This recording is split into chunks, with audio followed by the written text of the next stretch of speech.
The Trump administration is pointing to the East Coast's recent bomb cyclone winter storm as to why the country needs coal energy for electric grid resilience. Speaking on a panel of energy experts Tuesday, Bruce Walker, an assistant secretary at the Department of Energy, emphasized the importance of energy diversity to energy security, especially in times of freezing temperatures. A key component of that diversity of energy sources, many say, is coal and nuclear energy, which are often called baseload fuels. What was apparent during this weather event was the continued reliance on baseload generation and a diverse energy portfolio, Walker said at the hearing. Without action that recognizes the essential reliability services provided by a strategically diversified generation portfolio, we cannot guarantee the resilience of the electric grid. During the 2-week cold snap that affected cities from the Midwest to New England, coal was a top energy provider. According to Andrew Odt, the chief executive of grid operator PJM Interconnection, coal provided 40% of the region's power. The PJM market is across 13 states from Illinois to Washington, D.C. We could not have served customers without coal, Odt said.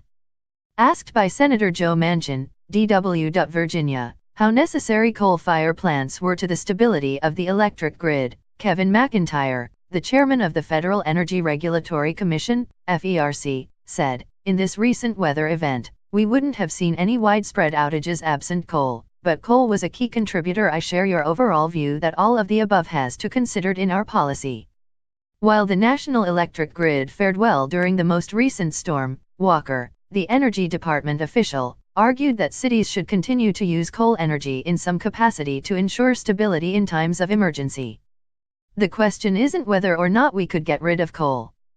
The question is, should we get rid of coal? Walker said. He added that he doesn't think the country should. The question of whether the energy grid would be strong enough with fewer fossil fuel sources is especially timely as a number of cities are opting for lower or zero carbon footprints. Republicans' push toward coal echoes the sentiments of a proposal made by Energy Secretary Rick Perry in December calling for new rules to protect coal-fired and nuclear power plants for grid resiliency. FERC, in January, rejected that proposal to prop up struggling coal and nuclear power plants.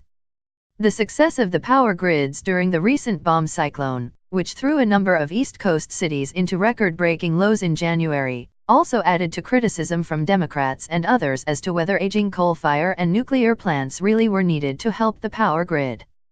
I think baseload oftentimes today is more of a political term than an engineering term. It tends to come up at times as a code for trying to subsidize generation that is no longer competitive in the marketplace, said Senator Martin Heinrich, DN.M., at the hearing.